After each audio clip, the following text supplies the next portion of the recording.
Sabes, a veces me pongo a pensar en cómo todo empezó, tipo así, desde el principio de mi vida, y me doy cuenta de que yo siempre fui una chica que buscaba estabilidad, ¿sabes? Porque en mi casa, las cosas no eran fáciles. Yo nací en un barrio humilde de la ciudad en los años 80. Mi mamá era costurera, trabajaba de sol a sol en una tiendita de ropa. Y mi papá. Ay, mi papá era un caso aparte. Él era camionero, siempre en la carretera, y cuando volvía, traía el sueldo y un humor de perros. Discutían mucho, mis padres, por dinero, por todo. Yo recuerdo una vez, tenía como 8 años, y los oí gritándose en la cocina por una cuenta de luz que no se podía pagar. Mi mamá llorando bajito, y yo escondida detrás de la puerta, con el corazón latiéndome fuerte pensando, por favor, que no se separen. Porque en el barrio veía a vecinas solas con hijos, y me daba pánico eso, ¿sabes? El miedo a que te dejen tirada. Tenía 2 hermanos menores, y yo era la mayor, la que cuidaba de ellos cuando mamá salía. Tipo, les daba de comer sopa de fideos que yo misma preparaba en una ollita vieja, y les contaba cuentos para que no oyeran las peleas. Pero adentro, yo cargaba con un peso enorme. En la escuela era calladita, no hablaba mucho, porque sentía que si decía algo, todo se podía romper. Tenía inseguranzas, ¿sabes? Me sentía fea, con mi pelo rizado que no se peinaba bien, y mis zapatos remendados. Las otras chicas salían con sus mamás a comprar ropa nueva, y yo soñaba con eso, con tener una familia donde todo fuera perfecto, sin gritos, sin miedos. Mi papá, cuando estaba de buen humor, me llevaba a la feria del pueblo, me compraba algodón de azúcar, y yo me pegaba a él como si fuera mi salvavidas. Pero luego, en las malas rachas, me ignoraba por completo, como si yo no existiera. Eso me marcó, tipo, me dejó con esta necesidad loca de complacer a la gente, de no perder a nadie. En la adolescencia las cosas empeoraron un poco. Mi papá tuvo un accidente en la carretera, nada grave, pero se quedó sin trabajo por meses. Ahí fue cuando empezaron las deudas de verdad, y mi mamá se deprimió tanto que a veces no se levantaba de la cama.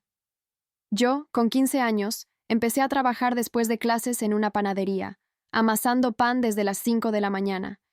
Me dolían las manos, el olor a harina se me pegaba a la piel, y llegaba a casa exhausta, pero lo hacía por ellos, ¿sabes? Pensaba, si yo ayudo, quizás se calmen. Pero en el fondo, tenía este terror al abandono, como si cualquier hombre en mi vida pudiera irse en cualquier momento, como mi papá que se perdía en sus viajes. Salí con un chico del colegio una vez, se llamaba Pedro, pero duró poco porque él era celoso. Me controlaba las salidas, y yo, en vez de alejarme, me quedé un tiempo porque tenía miedo de estar sola. Al final, me dejó por otra, y yo pasé semanas llorando en mi cuarto, mirando el techo, sintiendo que no valía nada. Cuando terminé la secundaria, decidí estudiar algo práctico, enfermería, porque quería ayudar a la gente, sentir que era útil. En la universidad comunitaria, conocí amigas que hablaban de amores ideales, de príncipes azules, y yo me reía por fuera, pero por dentro anhelaba eso. Algún día tendré un hombre que me cuide, que no me haga sentir invisible, me decía en el espejo mientras me ponía el uniforme blanco. Tenía 22 años cuando entré a trabajar en un hospital pequeño. Turnos de 12 horas, limpiando habitaciones, dando inyecciones, consolando a pacientes. Ahí ganaba lo justo para ayudar en casa y ahorrar un poquito para mí. Mis inseguranzas seguían ahí. Tipo, no confiaba en mí misma para ligar. Siempre pensaba que los hombres me veían como una chica simple, de barrio, sin gracia. Pero soñaba con casarme joven, tener una casa propia, lejos de las peleas de mis padres. Mi mamá me decía, cásate con alguien estable, mija, no como tu padre. Y yo asentía, aunque en el corazón tenía pánico de equivocarme. En esa época, mi familia se estaba desarmando más. Mis hermanos crecieron rebeldes. El menor se metió en problemas con la policía por robar un carro, y mi papá. Bueno, un día se fue con otra mujer, nos dejó una nota en la mesa diciendo que necesitaba espacio. Mamá se hundió, y yo me convertí en su soporte, llevándola al médico, pagando las medicinas con mi sueldo. Eso me dejó cicatrices, ¿sabes? Aprendí que el amor puede evaporarse de la noche a la mañana, que las promesas no valen nada si no hay compromiso real. Me volví desconfiada, pero al mismo tiempo, desesperada por encontrar a alguien que me diera esa seguridad que nunca tuve. Caminaba por las calles después del trabajo, oliendo el humo de los puestos de comida, y pensaba en mi futuro, en cómo quería una vida diferente, con risas en la cena, no lágrimas. Poco a poco, empecé a salir más, a ir a fiestas con amigas, aunque siempre con un nudo en el estómago, temiendo que todo terminara mal. Y fue en una de esas, en un cumpleaños de una compañera del hospital, donde lo conocí a él. Se llamaba Javier, tenía 25 años, trabajaba en una empresa de construcción, y desde el primer momento me miró como si yo fuera lo más importante del mundo. Hablamos toda la noche, riéndonos de tonterías, y por primera vez sentí que alguien me veía de verdad. No sabía entonces que eso era solo el comienzo de algo que me cambiaría para siempre. ¿Sabes? Cuando conocí a Javier en esa fiesta, fue como si el mundo se detuviera un segundo, tipo así. Yo estaba ahí parada con un vaso de refresco en la mano, riéndome de una broma tonta de mi amiga, y de repente él se acercó, con esa sonrisa ancha y los ojos que brillaban bajo las luces colgadas del techo. Hola, soy Javier. ¿Y tú eres la que trabaja en el hospital? Me contaron que salvas vidas, me dijo, y yo me sonrojé como una tonta, porque nadie me había dicho algo así antes, ¿sabes? Sentí un cosquilleo en el estómago, de esos que te hacen olvidar por un rato todas las inseguranzas que cargas. Hablamos hasta que la fiesta se acabó, de todo un poco, de mi trabajo agotador, de cómo él construía puentes en la ciudad, de sueños locos como viajar a la playa algún día. Al final, me pidió mi número, y yo se lo di sin pensarlo 2 veces, aunque por dentro tenía ese miedito de siempre, pensando, no te ilusiones, que puede ser otro Pedro. Pero no, Javier era diferente desde el principio. Me llamó al día siguiente, un domingo por la mañana, y me invitó a tomar un café en una cafetería chiquita cerca del hospital. Llegué nerviosa, con el pelo recogido en una cola desordenada y mi blusa favorita, la que mi mamá me había cosido, y él ya estaba ahí, esperándome con 2 tazas humeantes. No podía esperar más para verte de nuevo, me dijo, y yo me reí, bajando la mirada, porque no estaba acostumbrada a eso, a que alguien me buscara de verdad. Charlamos horas, le conté de mi familia, de las peleas en casa, y él escuchaba atento, asintiendo, sin interrumpir. Tú eres fuerte, ¿sabes? Has pasado por mucho y sigues sonriendo, me dijo, y en ese momento sentí que me veía, que no era la chica invisible de mi infancia. Salimos de ahí caminando por la plaza, el sol calentando la piel, y me tomó la mano por primera vez, suave, sin presionar, y yo me dejé llevar, pensando, esto es lo que siempre quise, alguien que me haga sentir segura. De ahí en adelante, todo fluyó rápido. Pero bonito, ¿sabes? Empezamos a salir casi todos los fines de semana. Él me recogía en su camioneta vieja, esa que olía a madera y café, y me llevaba a lugares simples, un picnic en el parque con sándwiches que él preparaba, o a ver películas en un cine viejo donde las butacas crujían. Recuerdo una vez, en noviembre de ese año, fuimos a un lago cerca de la ciudad, el agua quieta reflejando los árboles, y nos sentamos en una manta raída que él sacó del maletero. Me abrazó por detrás mientras mirábamos el atardecer, y me susurró, contigo me siento en casa, como si no necesitara nada más. Yo me derretí, tipo así, porque en mi vida nadie me había hecho sentir tan valorada. Le hablé de mis miedos, de cómo mi papá nos abandonó, y él me prometió, yo nunca te dejaré así, somos un equipo, ¿eh? Juntos vamos a construir algo sólido. Esas palabras me calaron hondo, me quitaron el peso del pecho, y por primera vez creí que el amor podía ser real, sin dramas ni ausencias. Poco a poco, el compañerismo se volvió parte de mi rutina. Él empezó a esperarme después de mis turnos en el hospital, a veces con una flor silvestre que recogía en el camino, o con un termo de mate caliente para que no me enfriara en la noche. No me gusta que estés sola volviendo a casa, decía, y yo lo veía como protección, no como algo raro. Compartíamos todo. Cocinábamos juntos en mi apartamentito chiquito, yo amasando empanadas como en la panadería de chica, y él cortando cebollas con torpeza, riéndonos cuando se le caían. Hablábamos de futuro todo el tiempo, ¿sabes? De casarnos en una iglesia sencilla, con mis padres y sus hermanos, de comprar una casita con jardín para plantar flores, y de tener hijos, 2 o 3, que crecieran sin los miedos que yo tuve. Seremos una familia perfecta, me decía él, y yo asentía, imaginando las cenas en una mesa grande, risas en lugar de gritos. En Navidad, ese mismo año, me regaló un collar con un colgante de corazón, grabado con nuestras iniciales, y yo lloré abrazándolo, pensando, este es mi salvavidas, el que no me soltará. Pero, tipo así, había momentos chiquitos que ahora veo diferentes, aunque en ese entonces los pasaba por alto. Por ejemplo, una vez que salí con mis amigas del hospital a un bar, le conté por teléfono, y él se puso un poco serio, preguntando, ¿quiénes van? ¿Hombres? Yo me reí diciendo, solo chicas, relájate. Y él lo dejó pasar, pero noté que checaba mi celular después, como casual, preguntando por mensajes de conocidos. Solo quiero saber que estás bien, decía, y yo lo veía dulce, protector, porque venía de una familia donde las mujeres eran libres, pero él quería cuidarme. Otra vez, en una cena con sus amigos, uno bromeó sobre mi trabajo, diciendo que las enfermeras eran todas unas tentaciones, y Javier se tensó, me apretó la mano fuerte bajo la mesa y después me dijo, no me gusta que hablen así de ti, eres mía. Sonaba posesivo, pero yo lo tomé como amor, ¿sabes? Me hacía sentir deseada, no como la chica fea de zapatos remendados. Planeamos el compromiso para el año siguiente, él ahorrando para un anillo, y yo trabajando extra para ayudar. Todo parecía ideal, con besos robados en el pasillo del hospital cuando me visitaba, y promesas susurradas en la cama. Te amo más que a nada, no te fallaré. Yo idealizaba cada segundo, creyendo que había encontrado mi paz, que el pasado se quedaba atrás. No veía que, sutilmente, él empezaba a meterse en mis decisiones, como sugerir qué ponerme para salir o quiénes eran buenas amistades.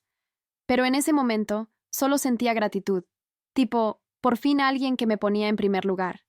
Y así, mes a mes, nos fuimos enredando más, construyendo lo que pensé sería para siempre.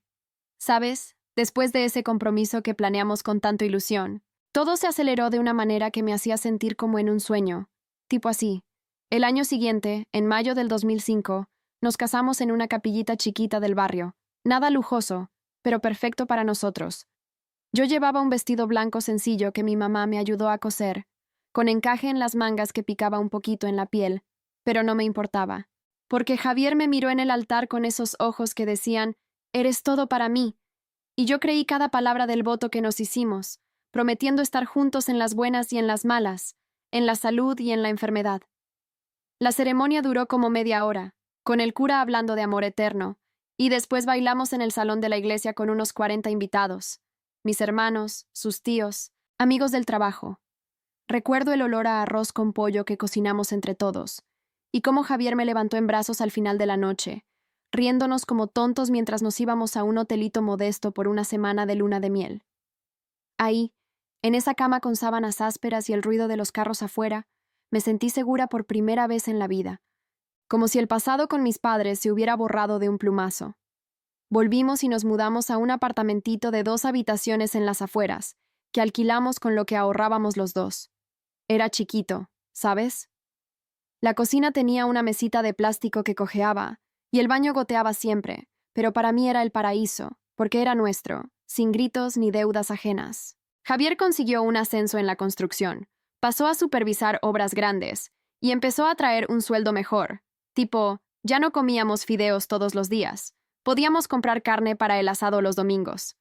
Yo seguí en el hospital, pero pedí turnos diurnos para estar más en casa, y él me animaba, diciendo, «Estás haciendo un gran trabajo, mi amor, pronto tendremos lo nuestro». Juntos pintamos las paredes de azul claro en la sala, yo con el pincel chorreando pintura en las manos, y él riéndose cuando me manchaba la nariz.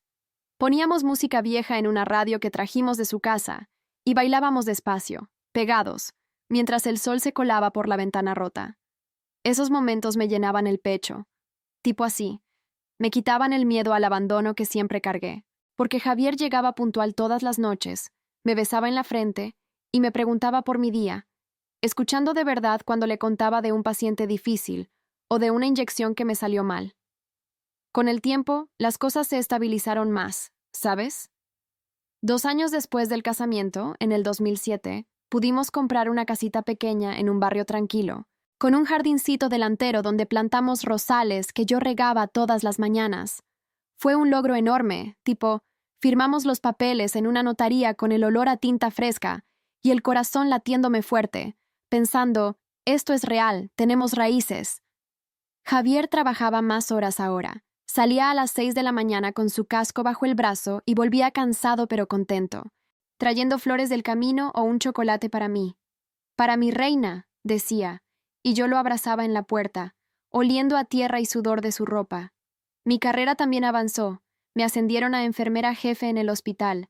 Ganaba lo suficiente para pagar las cuotas de la casa y ahorrar para el futuro. La rutina se volvió cómoda, predecible, de esas que te hacen sentir en paz. Los lunes lavaba la ropa en la máquina que zumbaba como un viejo amigo. Los martes cocinábamos juntos, él picando verduras torpemente y yo riéndome de sus chistes malos. Los fines de semana íbamos al mercado, empujando el carrito entre los puestos de frutas frescas, oliendo a mango maduro, y planeábamos las vacaciones, aunque al final siempre terminábamos en un río cerca, con una sombrilla raída y sándwiches de jamón. Y lo de los hijos, ay, eso era nuestro sueño grande, ¿sabes? Desde el principio hablábamos de ello, tipo, Javier quería un varón para enseñarle a jugar fútbol, y yo soñaba con una nena a la que le peinaría el pelo como mi mamá no pudo conmigo.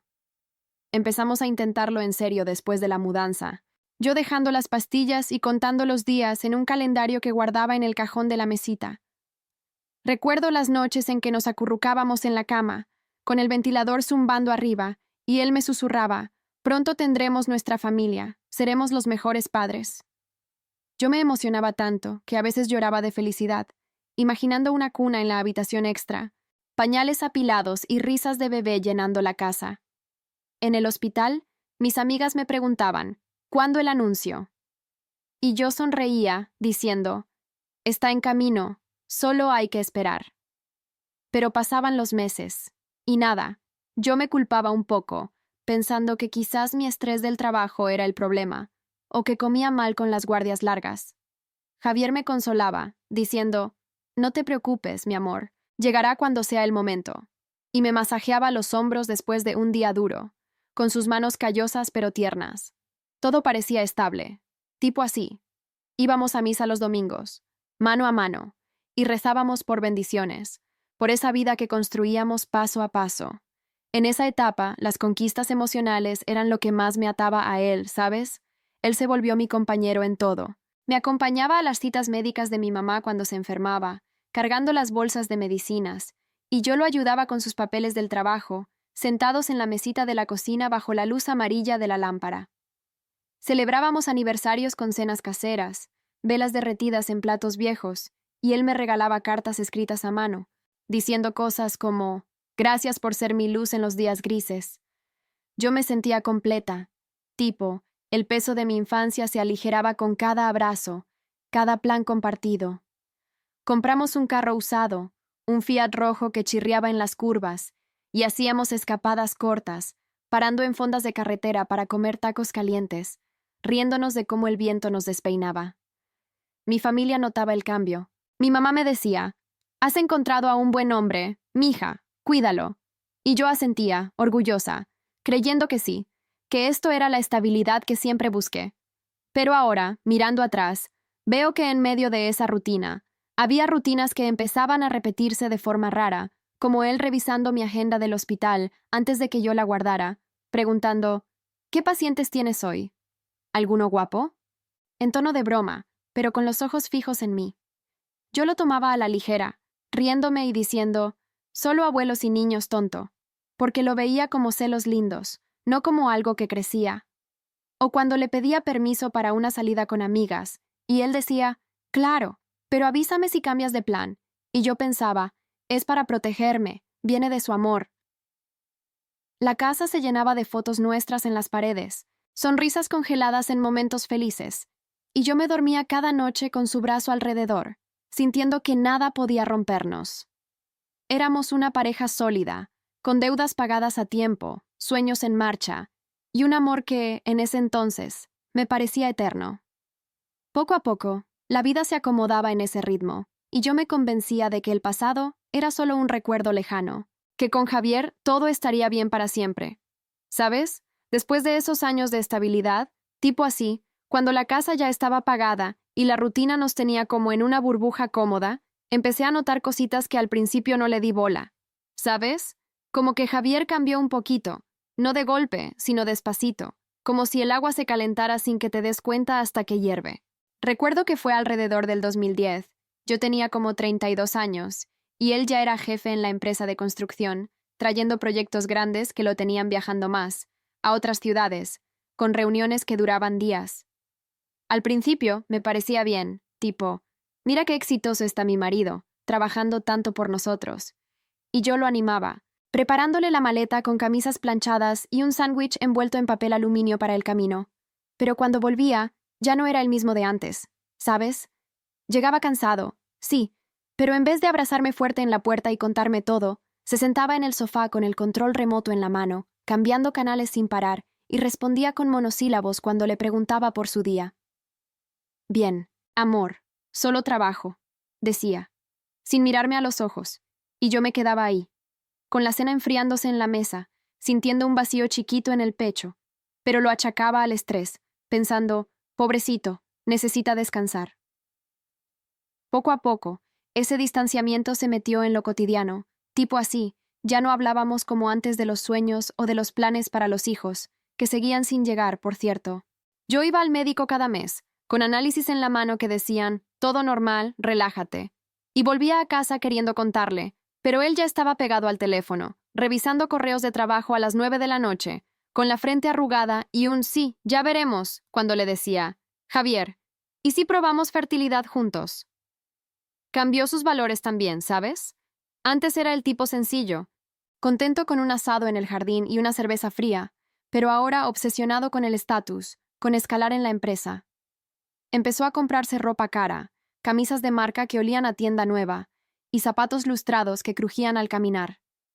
Hay que verse profesional, me decía, mirándose en el espejo del baño mientras yo cepillaba mis dientes con el tubo viejo que ya se acababa. Yo asentía, aunque me sentía un poco fuera de lugar con mi uniforme de enfermera arrugado del turno, pensando, quizás yo también debería arreglarme más, para estar a su altura. Pero en el fondo, extrañaba al Javier que bailaba conmigo en la cocina con la radio sintonizada en boleros. Y las críticas, ay, esas venían disfrazadas de bromas, tipo así, pero picaban como alfileres.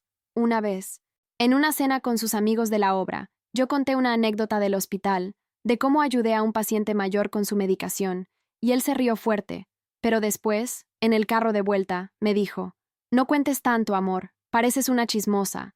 Deja que los hombres hablen de cosas importantes.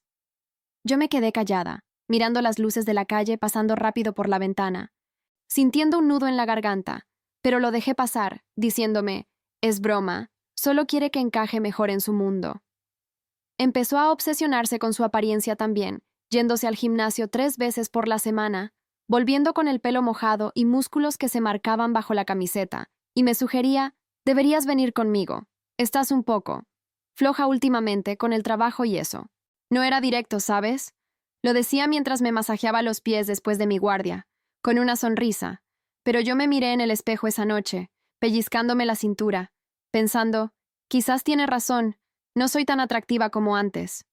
Intentaba seguirle el paso, uniéndome a él en caminatas por el barrio al atardecer, con el sol quemando la piel y el sudor pegajoso, pero él comentaba, más rápido, amor, no seas perezosa.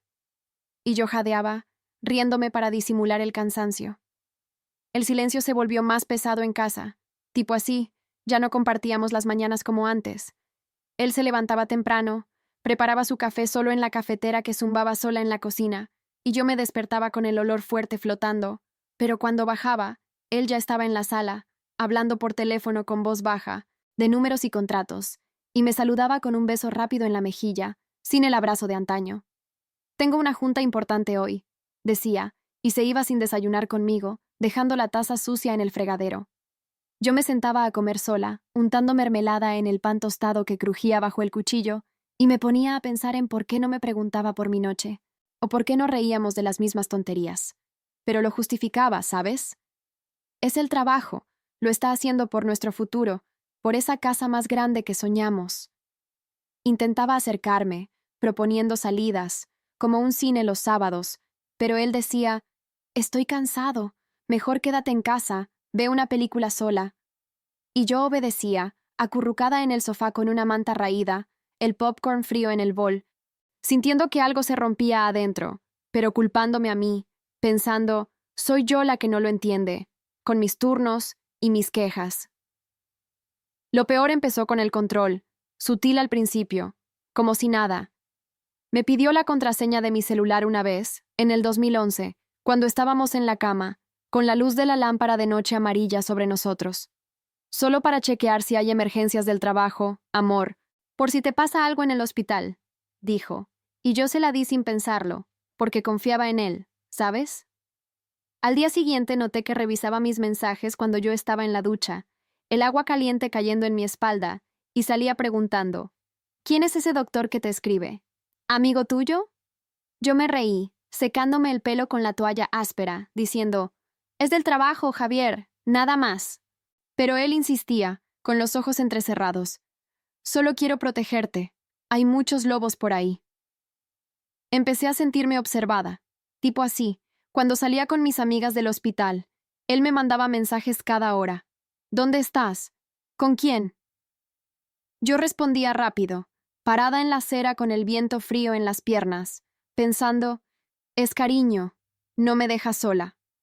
Pero una noche, después de una salida inocente a un café, llegué y él estaba esperándome en la sala, con mi celular en la mano, revisando las fotos. Vi que te tomaste una con esa amiga. ¿Por qué no me dijiste que iban a un lugar con hombres? Preguntó, voz calmada pero tensa, y yo me quedé helada, con el bolso aún colgado del hombro, sintiendo el corazón acelerado. Eran solo meseros, amor, no seas paranoico, le dije, abrazándolo para calmarlo, y él se relajó, pero al día siguiente instaló una app en mi teléfono, para rastrearte si hay un accidente, dijo, y yo asentí, porque en mi cabeza eso era amor protector, no control. Cambió su obsesión por el trabajo a una por saber todo de mí, preguntando por cada paciente, cada charla en el pasillo del hospital, y si yo dudaba, él bromeaba, no me ocultes nada, ¿eh? Somos uno solo. Yo me tragaba las dudas, durmiendo con él a mi lado, su brazo pesado sobre mi cintura. Pero por las noches, cuando roncaba, yo miraba el techo en la oscuridad, con un peso en el estómago que no podía nombrar, pensando, está pasando algo, pero no, es solo una fase, volverá a ser como antes. Las críticas seguían, disfrazadas, como cuando me dijo, deberías cambiar de uniforme, ese te hace ver mayor. Mientras yo me ponía los zapatos en la entrada, y yo me mordía el labio, sintiendo lágrimas pinchando los ojos, pero las guardaba, porque no quería pelear, no quería romper lo que teníamos. Poco a poco, el distanciamiento se volvió rutina. Él más callado en las cenas, yo hablando sola de mi día, y el control se colaba en todo, desde qué ropa ponerme hasta con quién hablaba, pero yo lo minimizaba, culpándome por no ser suficiente, por no ver que quizás el problema era yo. En esos momentos, el jardín con los rosales secos por falta de agua me parecía un espejo de nosotros, marchitándonos sin que nadie lo regara, pero seguía adelante, aferrándome a la idea de que el amor era eso, un poco de silencio y protección, sin darme cuenta de que las grietas ya eran profundas. ¿Sabes? Fue en el 2012 cuando todo se me vino encima de golpe, tipo así, como si el peso que había estado acumulando en el pecho por años se soltara de una vez y me aplastara. Yo seguía en el hospital, con turnos que me dejaban los pies hinchados y la cabeza zumbando, pero en casa, las cosas ya no eran las mismas, ¿sabes?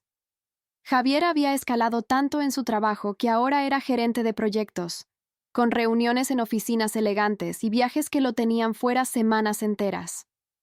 Al principio, lo justificaba, pensando, está haciendo por nosotros, por esa familia que aún no llega. Pero una noche, volví temprano de una guardia corta, el sol todavía picando en la nuca mientras caminaba a casa con la bolsa de supermercado colgando del brazo, oliendo a pan fresco que había comprado para sorprenderlo. Entré sigilosa, queriendo abrazarlo por la espalda como en los viejos tiempos, y lo encontré en la sala, sentado en el sofá con mi celular en la mano, revisando fotos y mensajes con una cara que no reconocí, tipo, fría, calculadora. «Javier, ¿qué haces?», le pregunté, dejando la bolsa en el piso con un ruido sordo, y él levantó la vista despacio, sin soltar el teléfono. «Nada, amor, solo chequeando si hay algo importante. ¿Por qué llegas tan tarde? Me dijiste que salías a las 3». Me quedé ahí parada, sintiendo un frío subir por las piernas, porque no era tarde, era las 5, y yo le había mandado un mensaje esa mañana contándole mi horario. Pero si te avisé, ¿no viste? Dije, acercándome con la voz temblando un poquito. Y él se levantó, dejando el celular en la mesa con un golpe seco. Sí, pero a veces mientes, ¿no? Con tus amigas del hospital, saliendo a quién sabe dónde. Sus palabras me pegaron como una cachetada, ¿sabes? Porque en ese momento vi todo claro, como si una niebla se levantara, los chequeos constantes, las apps que instaló sin que yo protestara, las preguntas disfrazadas de preocupación que en realidad eran acusaciones. Intenté justificarlo, tipo, estoy cansada, Javier, no inventes cosas. Pero él siguió, alzando la voz por primera vez en meses, diciendo que yo había cambiado, que ya no era la misma, que mis turnos eran excusa para coquetear con doctores o pacientes. Me culpó a mí, a mi trabajo, a mis salidas con amigas que él aprobaba o no como si yo fuera una niña. Lloré esa noche en la cocina, con las manos en el fregadero lleno de platos sucios, el agua corriendo fría sobre mis dedos, pensando, soy yo la que falla, tengo que esforzarme más para que vuelva a confiar. Pero no paró ahí, ¿sabes? Los días siguientes fueron un infierno silencioso, él más distante, durmiendo en el sofá con una almohada extra que saqué del armario, y yo caminando en puntas de pie por la casa, como si pisara huevos. Intenté hablar, una tarde en que llovía fuerte afuera, el techo goteando en un balde que puse en el pasillo. Le dije, Javier, esto no está bien, me siento atrapada, como si no pudiera respirar sin tu permiso. Él me miró desde la mesa, con una cerveza en la mano que sudaba gotas frías, y soltó, si te sientes así, es porque algo ocultas. Yo solo te protejo. ¿No ves que el mundo es peligroso para una mujer como tú? Me culpé más, tipo así, recordando mi infancia, las peleas de mis padres donde mi mamá siempre pedía perdón primero, y yo hice lo mismo, abrazándolo esa noche, susurrando, perdóname, haré lo que sea para que estemos bien. Pero en el fondo, algo se rompió adentro, un hilo que ya no se podía coser. Fui al médico sola, por lo de los hijos que seguíamos posponiendo, y el doctor me dijo, estás estresada, tu cuerpo no responde así. Y yo supe que era el control, el miedo constante que me tenía con el estómago revuelto, que nos estaba matando a los dos. La ruptura vino despacio, pero cuando explotó, fue como un trueno en la cabeza. Fue en marzo del 2013, yo tenía 35 años, y una mañana, después de otra pelea por un mensaje inocente de una amiga que él vio en mi teléfono mientras yo dormía, él empacó una maleta. No puedo más con tus mentiras, me dijo, con la voz quebrada pero firme, arrastrando la valija por el pasillo donde los rosales del jardín se veían marchitos desde la ventana. Yo me arrodillé en el piso, las rodillas doliendo contra las baldosas frías, rogándole, no te vayas, Javier, podemos arreglarlo, yo cambiaré, no me dejes como mi papá dejó a mi mamá. Lloré tanto que el maquillaje se me corrió por la cara, sintiendo el mundo girar, el pánico al abandono que siempre temía apretándome el pecho hasta que no podía respirar. Él se fue esa tarde, con la camioneta rugiendo en la entrada, y yo me quedé sola en la casa que construimos, oliendo a su colonia en las sábanas, tocando el collar de corazón que ya no colgaba de mi cuello, porque lo había guardado en un cajón semanas antes, harta de su peso. Los meses después fueron un borrón de dolor, ¿sabes? El divorcio se tramitó rápido. Papeles en una oficina con olor a café rancio y el abogado hablando de bienes como si fuéramos números, no personas. Yo perdí peso. No comía, solo tomaba mate amargo en la cocina vacía, mirando la silla donde él se sentaba. El impacto psicológico fue lo peor.